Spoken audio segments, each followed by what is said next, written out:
সময়টা গ্রীষ্মকালের রাত। বাইরে পূর্ণিমার চাঁদের আলোয় আলোকিত চারিদিক। এরই মাঝে নুসরাত নিজের রুমে বসে পড়াশোনা করছে। হঠাৎ ঘরের ভিতর কারেন্ট চলে গেল। এই সময় কারেন্ট চলে যেতে হলো, এখন আমি পড়বো কি করে? হ্যাঁ, ছাদে চলে যাই, তাহলে বাইরের পূর্ণিমার চাঁদও দেখা যাবে, তার সাথে সাথে আমার পড়াটাও হয়ে যাবে। এই কথা বলেই নুসরাত একটি টেবিল লাইট নিয়ে ছাদে চলে গেল। কত সুন্দর প্রকৃতি! এই প্রকৃতির মাঝে বইয়ের ভিতর আমি করব প্রেম। এসব বলতে বলতে নুসরাত পড়াশোনায় মনোযোগ দিল। বেশ কিছু সময় পড়ার পর হঠাৎ নুসরাতকে বাসার ভিতর থেকে তার মা ডাক দিল। নুসরাত, এই নুসরাত, রাত তো অনেক হলো, আয় খেতে আয়। কারেন্ট তো চলে এসেছে, নিজের রুমে বসে পড়াশোনা কর, দিনকাল এমনিতেও ভালো না। না মা, আমি কিচ্ছু খাবো না, আমি এখানে পড়বো। দেখো চাঁদটা কত সুন্দর। তুই দেখ চাঁদ, মেয়েটাকে নিয়ে আর পারি না। নুসরাত আবার পড়ায় মনোযোগ দিল। হঠাৎ একটু শীতল বাতাস বের হলো। এই সময় এরকম বাতাস, উফ, অনেক শীত লাগছে। হঠাৎ নুসরাত অনুভব করলো কে যেন তার কাঁধের উপর হাত রেখেছে। কে কে? নুসরাত পেছনে ফিরে তাকিয়ে দেখতে পেল কেউ নেই। অতঃপর নুসরাত ভয় পেয়ে বাসার ভিতর চলে আসলো।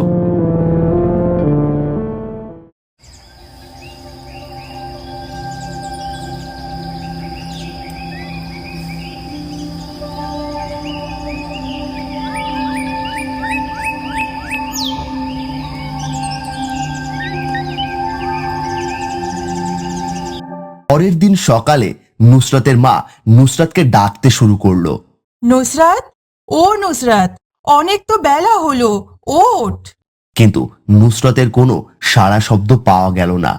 অতঃপর নুসরাতের মা তাকে দেখতে তার রুমে প্রবেশ করে। মেয়েটাকে কালকে অনেক করে বলেছি যে রাত জেগে পড়িস না, এখন দেখ কিভাবে ঘুমাচ্ছে। এই নুসরাত, ওঠ মা, অনেক তো ঘুমালি। নুসরাতের কোনো সাড়া শব্দ পাওয়া যাচ্ছে না। এটা দেখে নুসরাতের মা অনেক ভয় পেয়ে গেল। কি হলো মেয়েটার? নুসরাত তো এত সময় ধরে ঘুমায় না। এটা বলে নুসরাতের মা নুসরাতের পাশে বসে তার কপালে হাত দিয়ে দেখতেই তিনি চমকে উঠল। ও আল্লাহ, মেয়েটার তো অনেক জ্বর এসেছে। হঠাৎ নুসরাত চোখ খুলে তাকালো। তা দেখে রীতিমতো ভয় পেয়ে গেল নুসরাতের মা, কেননা নুসরাতের চোখগুলো লাল হয়ে আছে। মা, কি হয়েছে? তুমি এখানে আমার কপালে হাত দিয়ে বসে আছো। তোর গায়ে তো অনেক জ্বর, আর তোর চোখগুলো এরকম লাল হয়ে আছে কেন? কই মা, তুমি মনে হয় স্বপ্ন দেখেছো। নুসরতের হাসিটা একটু অন্যরকম মনে হলো তার মায়ের কাছে। অতঃপর নুসরতের মা অবাক হয়ে গেল যখন আবার নুসরতের কপালে হাত দিল এবং চোখের দিকে তাকালো, কেননা তার চোখগুলো স্বাভাবিক হয়ে গেছে, আগের মতো লাল নেই, আর শরীরের জ্বরও নেই। দেখলে তো মা, আমার কিচ্ছু হয়নি। আসলে কাল একটু বেশি দেরি করে ঘুমিয়েছিলাম তো, তাই মনে হয় উঠতে দেরি হয়েছে। অতঃপর নুসরত মনে মনে বলতে লাগলো, কাল রাতের ঘটনাটি কি মাকে বলবো? না থাক, মা চিন্তা করবে। অতঃপর ওই দিনের মতো নুসরতের মা তার রুম থেকে চলে গেল এবং নুসরতও ঘুম থেকে উঠে খাওয়া দাওয়া করে বিকেলে পরীক্ষা দিতে চলে যায়।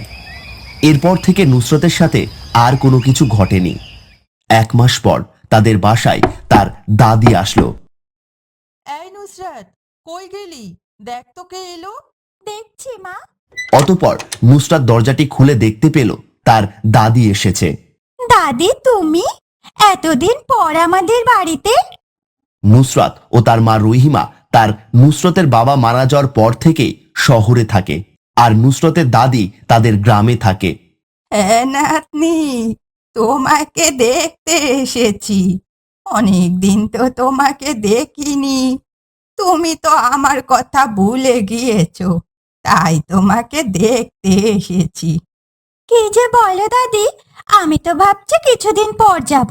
আচ্ছা, ভেতরে এসো, বাইরে কি দাঁড়িয়ে থাকবে নাকি? মা, ও মা, দেখো কে এসেছে। কে? ও মা, তুমি? ভালো হয়েছে তুমি এসেছো। নুসরাতের সাথে তুমি একটু থাকতে পারবে।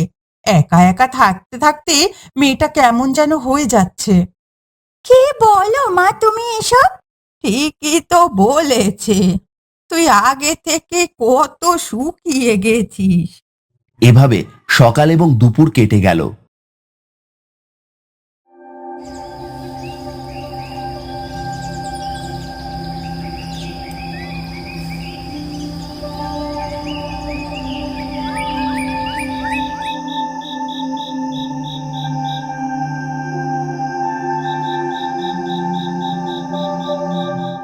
দাদি, তুমি কই গেলে? আসার পর থেকে তো আমার বেডরুমে আসোইনি।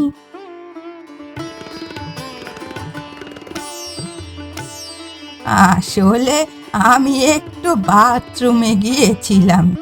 এই তো তোমার রুমে এসেছি। এবার তুমি খুশি? আজ আমরা অনেক গল্প করব, কেমন? আচ্ছা আচ্ছা, ঠিক আছে। নুসরতের বয়স 18 পেরুলেও সে এখনো ছোট বাচ্চাদের মতো আচরণ করে, যা তার একটা সমস্যা। তাহলে একটা গল্প বলো দেখি দাদি। কি গল্প শুনবে? ভূতের গল্প। এত এত গল্প থাকতে ভূতের কেন? আমার বন্ধুরা বলে ভূতের গল্প রাত্রে শুনলে ঘুম হয় না, তাই আমি আজ রাতে না ঘুমিয়ে তোমার সাথে গল্প করব। এই ব্যাপার। আচ্ছা, তাহলে শোনাচ্ছি, শোনো। একটি গ্রাম ছিল। ওই গ্রামে অন্ধকার হলে সবাই ঘুমিয়ে পড়তো। রাত্রেবেলা কেউ বাড়ি থেকে বের হতো না। কেন দাদি? কারণ ওই গ্রামে একটি ভূত বাস করত। ভূতটি রাত্রেবেলায় নিজে নিজে হাসতো, যা গ্রামবাসী শুনতে পেত। তারপর দাদি? একদিন একজনের অনেক বেশি বাথরুমে যেতে হবে। ওই বেচারা আস্তে আস্তে ভয়ে ঘর থেকে বের হলো। দৌড়ে গিয়ে বাথরুমে ঢুকবে, ঠিক সে সময় তার সামনে উপস্থিত হয় বড় বড় নখওয়ালা ভয়ঙ্কর মুখের অধিকারী এক ভূত। এরপর ওই লোকটিকে আকাশে বাতাসে উড়ায়। লোকটি অনেক চিৎকার করে। গ্রামবাসী শুনে ভয়ে বের হয় না। লোকটাকে কি ওই ভূতটি মেরে ফেলবে? তার ভয়ঙ্কর হাতের নখ দ্বারা তার ভিতরে থাকা কলিজাটাকে বের করে খেয়ে ফেলে। তারপর কি হলো দাদি? ভূতটি কি চলে গেল? হঠাৎ ভূতটি শুনতে পাবে ফজরের আজান হচ্ছে, তাই ভূতটি দেরি না করে চলে যাবে। দাদি, আমার অনেক ভয় পাচ্ছে, আরেকটা শোনাও। অনেক রাত হয়েছে, এবার ঘুমাও, আরেকদিন শোনাবো। অতঃপর দাদি অতল ঘুমে আচ্ছন্ন হয়ে পড়ে, কিন্তু নুসরতের চোখে ঘুম নেই। হঠাৎ নুসরত শুনতে পেল বাইরে কেউ হাসছে। এত রাতে কে আসছে এমন করে? আমি গিয়ে দেখবো নাকি দাদিকে ঘুম থেকে ওঠাবো? দাদি, ও দাদি, ওঠো না। দাদি তো উঠলো না, আমি গিয়ে বরং দেখি। অতঃপর নুসরাত আস্তে আস্তে উঠে বেলকনি দিয়ে দেখতে গেল কে এভাবে হাসছে। ঠিক তখন নুসরাত দেখতে পেল অনেক বড় বড় নখওয়ালা ভূত দাঁড়িয়ে আছে, যা দেখে নুসরাত চিৎকার করে অজ্ঞান হয়ে পড়ল। বাঁচাও! নুসরতের চিৎকার শুনে নুসরতের মা রহিমা আর তার দাদি তড়িঘড়ি আসলো এবং নুসরতকে কোলে করে বিছানায় শুইয়ে দিল।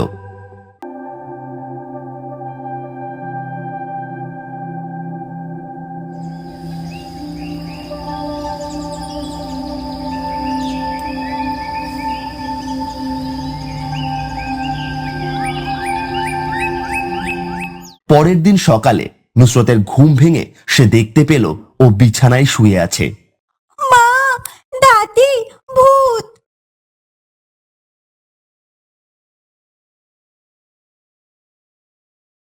কি হয়েছে মা তোর? তুই বেলকনিতে কেন গেলি? অজ্ঞান হয়ে পড়লি বা কি করে? আসলে মা, আমি ভূত দেখতে পেয়েছি। এটা শুনে দাদি এবং রহিমা কিছু সময় চুপ থেকে হাসা শুরু করলো। তোমরা হাসছো? আমি সত্যি বলছি। কাল রাতে আমি তোমাকে ভূতের গল্প শুনিয়েছিলাম না? তাই মনে হয় তুমি স্বপ্ন দেখেছো। তাহলে আমি বেলকনিতে কেন গেলাম? হতে পারে তোমার ঘুম আসছিল না, তাই। অতঃপর নুসরাত নিজের মনের ভুল ভেবে মেনে নিল। জানো মা, নুসরাতটা দিন দিন কেমন যেন হয়ে যাচ্ছে। হ্যাঁ, ঠিক বলেছিস। একটা কাজ করলে কেমন হয়? যদি নুসরাতকে নিয়ে কয়েকদিন গ্রামে ঘুরে আসি, তাহলে নুসরাতের মনটাও ভালো হয়ে যাবে, ভূতের ভয়ও কেটে যাবে। ঠিক আছে, তাহলে আমি যাব তোমাদের সাথে। অনেকদিন গ্রামে যাওয়া হয়নি। অতঃপর রহিমা, নুসরাত আর দাদি সবাই গ্রামের উদ্দেশ্যে রওনা দিল।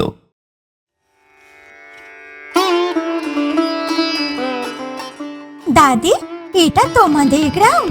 হ্যাঁ, অনেকটা সুন্দর গ্রামটি, আবার অনেকটা নির্জন পরিবেশ। আসলে গ্রামের লোকজন শহরে চলে যাওয়ার কারণে নির্জন হয়ে গেছে। এরকম কথা বলতে বলতে অবশেষে তারা দাদির বাড়িতে এসে পৌঁছায়। দাদির বাড়িটি অনেকটা ভুতুড়ে। বাড়িতে প্রবেশ করতেই অনেকগুলো কাক বাড়ি থেকে বেরিয়ে এলো, যা দেখে নুসরাত অনেক ভয় পেয়ে গেল।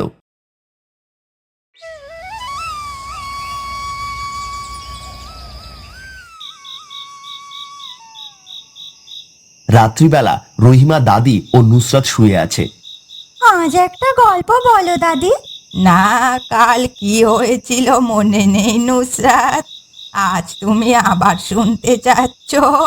মা, তুমি একদম কোনো গল্প বলবে না, ঘুমাও তুমি। অতঃপর নুসরাত রাগ করে ঘুমিয়ে পড়ল কম্বল মুড়ি দিয়ে। কিন্তু কিছুতেই নুসরাতের ঘুম আসছে না। শীতের রাত, বাইরে অনেক কুয়াশা। হঠাৎ নুসরাত একটি ছায়া দেখতে পেল এবং একটু হাসির আওয়াজ। কে কে ওখানে? অতঃপর নুসরাত ধীরে ধীরে বিছানা থেকে উঠল এবং আস্তে আস্তে ওই আলো অনুসরণ করে বাইরে চলে গেল। নুসরাতকে হঠাৎ কে যেন ডাকতে শুরু করলো। নুসরাত, আমার কাছে আয়। নুসরাত হিপনোটাইজ হয়ে গেল এবং ওই আওয়াজ অনুসরণ করতে থাকলো। এরই মধ্যে হঠাৎ দাদির ঘুম ভেঙে গেল। পাশে তাকাতে দেখতে পেল নুসরাত নেই। তখন দাদি বাইরে বের হতেই নুসরাতকে দেখতে পেল এবং নুসরাত গ্রামের জঙ্গলের ভিতর ঢুকে যাচ্ছে। নুসরাত, কোথায় যাচ্ছ? এই নুসরাত! অতঃপর নুসরাত জঙ্গলের ভিতর ঢুকে গেল এবং একটি পুরাতন পুকুরের সামনে গিয়ে থমকে গেল। হঠাৎ নুসরাতের হুঁশ ফিরে আসলো। আমি এখানে? এটা কোন জায়গা? হঠাৎ পুকুরের ভিতর থেকে আওয়াজ আসলো। আমি ভূত। আমার অনেক ক্ষতি করেছিস তুই। আজ তোকে আমি মেরে ফেলবো। না। নুসরাত চিৎকার করে অজ্ঞান হয়ে পড়ল। অতঃপর ওই জায়গায় তার দাদি এসে পৌঁছলো এবং তার সাথে ফজরের আজান শোনা যেতে থাকলো এবং ভূতটি চলে গেল। অতঃপর দাদি নুসরাতকে নিয়ে বাড়ির উদ্দেশ্যে রওনা হলো। নুসরাত সকালে ঘুম থেকে উঠে নিজেকে নিজের রুমে আবিষ্কার করলো। আমি কোথায়? কেন নুসরাত, তুমি তোমার দাদির বাড়িতে। অতঃপর দাদি ওই গ্রামের একজন জিনতান্ত্রিককে ডেকে নিয়ে আসলো। নুসরাত, তুমি ভয় পেও না, তোমার কিছু হবে না। অতঃপর তান্ত্রিক একটি তাবিজ নুসরাতকে বেঁধে দেয়। তারপর থেকে ওই ভূত নুসরাতের আর কোনো ক্ষতি করে না।